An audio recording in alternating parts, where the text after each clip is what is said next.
বসে সবাই মিলে একটা গোল টেবিলের মতন, তখন কিন্তু আর শিক্ষক নয়, আমি একসঙ্গে বসে আলোচনা হচ্ছে কি লাইনে পড়া হবে, কোনটা করলে ভালো হবে, কোনটা করলে তোমরা তাড়াতাড়ি কাজের সন্ধান পাবে, সেগুলো নিয়ে একটা আমাদের বসে গল্প করা হচ্ছে। ওই 70-80 জন স্টুডেন্টকে নিয়ে আমরা একটা গল্প করছি, কারণ এরাই দেশের ভবিষ্যৎ, এরাই ভবিষ্যতে একটা জায়গায় পৌঁছাবে, ভালো কিছু করতে পারবে। তাহলে আমাকে এখন থেকে তাদেরকে গাইডলাইন দিতে হবে যে আজকে সে একটা ভালো র্যাঙ্ক করেছে বলে তাকে নিয়ে বিরাট উল্লাস করলে হবে না, তাকে বলতে হবে তোমাকে আরো ভালো করতে হবে।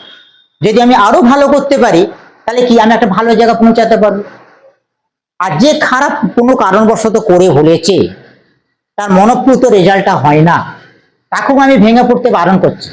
সেও কিন্তু একটা দিন দাঁড়াবে। এমন স্টুডেন্ট আছে মাধ্যমিকে 3rd ডিভিশন, উচ্চ মাধ্যমিকের 5 ডিভিশন, মাধ্যমিকে 3rd ডিভিশন, উচ্চ মাধ্যমিকে 5 ডিভিশন। তার জন্য কি করতে হবে? সাবজেক্ট চয়েস করতে হবে। কি কি সাবজেক্ট চয়েস করতে হবে? দেখা যায় কোন সাবজেক্টের নম্বর ভালো বাড়ে, সেই সাবজেক্টের উপর আমাকে চয়েস করতে হবে।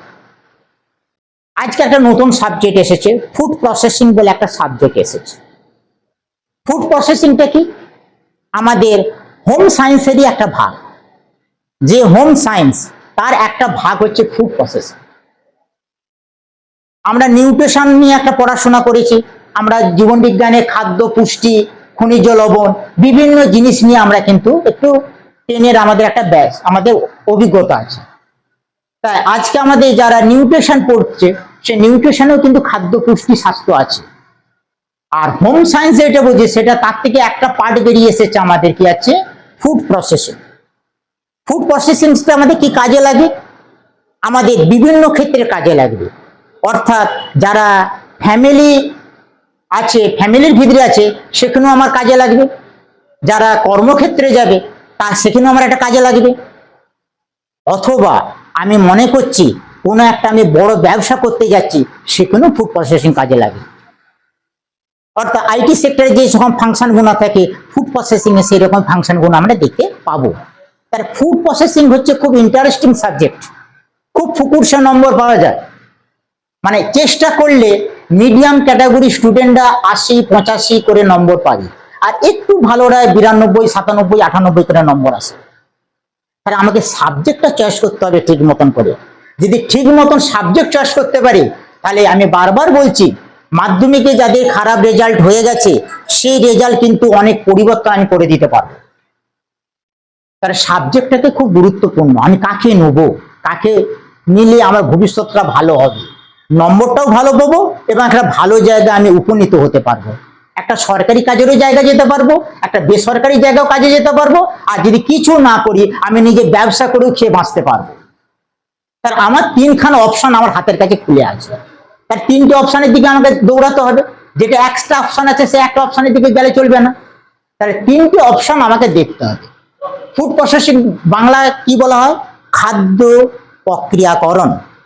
খাদ্যকে কি করে আমরা সংরক্ষণ করব। এই যে আমরা এখন আমাদের আমের অনেকেই দেখবে জেলি করছে, জ্যাম জেলি বিভিন্ন রকম তৈরি করা হচ্ছে। যখন আমি প্রথমে আম কিনেছি, দেখা গেছে সেই আমের দাম হচ্ছে আমার 100 টাকা কিলো কি 150 টাকা কিলো। যত দিন আসবে, এই বৈশাখী ঝড়ে যত দিন আসবে, দেখবে যেদিন ঝড় বৃষ্টি বেশি হয় সেদিন দেখবে গাছের তলায় প্রচুর আম পড়ে থাকে, বাজারে গেলে আমটা একটু সস্তা পাওয়া যায়। আমরা একটু সস্তায় জিনিস কিনতে ভালোবাসি।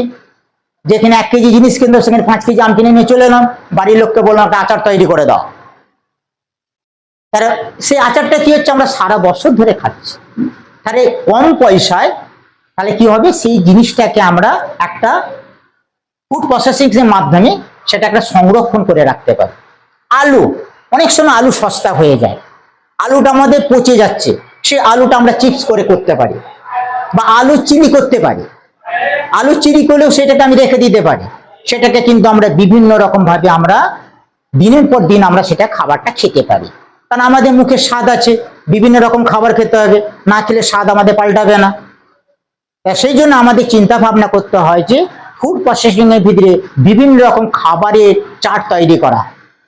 আজকে আমি রান্না বান্না করছি না, প্যাকেট খাবার সিস্টেম বেরিয়ে গেছে, দেখবে অনেক বাড়িতে প্যাকেট খাবার চলে আসে। বিশেষ করে আমাদের ক্যালকাটাতে খুবই আছে।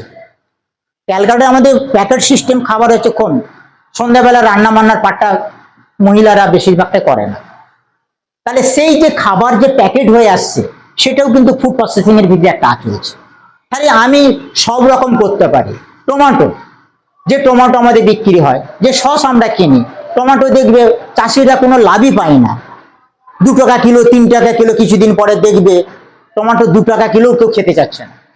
তাহলে সেই টমেটোকে, যে এখন টমেটো 30 টাকা 40 টাকা কিনে আমরা খাচ্ছি, সেই টমেটোকে যখন 2 টাকা কিলো আমি যদি 10 কিলো 20 কিলো আমি কিনে রেখে দিতে পারি, কিনে যদি আমি সস করে বিভিন্ন রকম বাজারে বিক্রি করতে পারি, সেখান থেকেও আমি কিছু মুনাফা পাবো, আমার সংসারের খরচটাও কিছুটা বাঁচবে।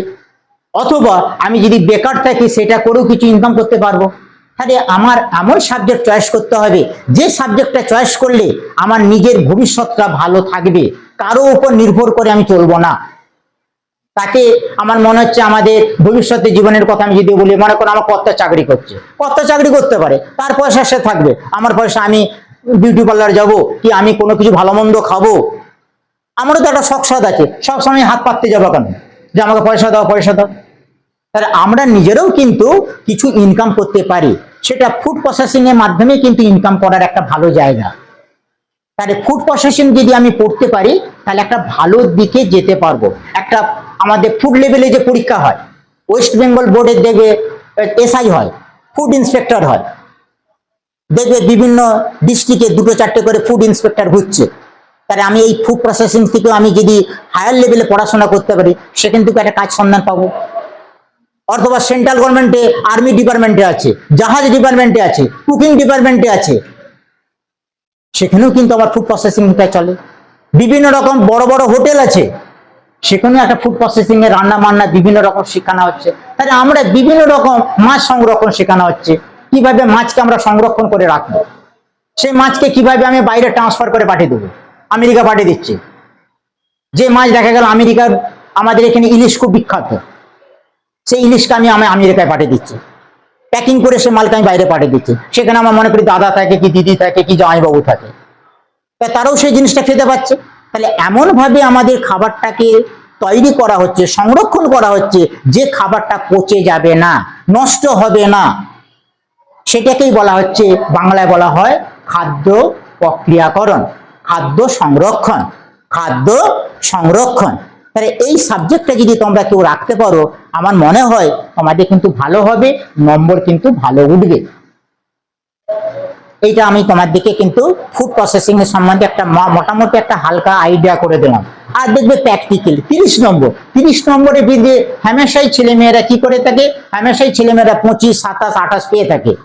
সেটা কোনো আমার কাছে ব্যাপার না, প্র্যাকটিক্যালি তোমরা নম্বর পেয়ে যাবে। অর্থাৎ বললো মাছকে কিভাবে সংরক্ষণ করবে, আমরা মাছকে কিভাবে সংরক্ষণ করি, ছোটখাটো উদাহরণ তোমাদেরকে দিয়ে দিই। মায়েরা কি করে, মাছটাকে কেটে কি করে, লবণ মাখিয়ে দেয় কিংবা ডিপ ফ্রিজে ঢুকিয়ে দেয়। তাহলে মাছকে আমরা এইভাবে সংরক্ষণ করতে পারি। তাহলে এরকম বড় বড় প্রজেক্ট আছে, কিভাবে মাছকে সংরক্ষণ করব, কিভাবে মাংসকে সংরক্ষণ করব, সবজিকে সংরক্ষণ করা যায়। এই যে শীতকালে ফুলকপি, এখন আমরা ফুলকপি খাচ্ছি, যে ফুলকপি ছিল 2 টাকা, সেই ফুলকপি এখন 30 টাকা। তাহলে দেখতে পাচ্ছি কি, তাকে কি হচ্ছে, আমাদের স্টোরে রেখে দেওয়া হচ্ছে। স্টোরে রেখে দিয়ে কি হচ্ছে, সেই ফুলকপিকে আমাদের যখন 2 টাকা ছিল, সেই ফুলকপিকে আমি স্টোর করেছি, এখন সেটাকে 30 টাকা করে বেচছি। তাহলে আমার সেখান থেকে আমার মুনাফা হচ্ছে। তাহলে আমরা এমন পড়াশোনা করব যেইটা পড়লে আমার জীবনের ক্ষেত্রেও কাজে লাগবে, আমার কর্মজীবনেও কাজে লাগবে, বা আমি যদি টোটাল বেকার থাকি সেখান থেকে কিছু ইনকাম করে আমি সংসারটা চালাতে পারবো। সেই জন্য ফুড প্রসেসিং নিয়ে পড়লে আমার মনে হয় তোমাদের ভালোই হবে, নম্বরও ভালো পাবে এবং একটা ভালো জায়গায় তোমরা উপনীত হতে পারবে। এটা আমার আইডিয়া আছে। আর কিছু তোমরা কিছু বলবে ফুড প্রসেসিং এর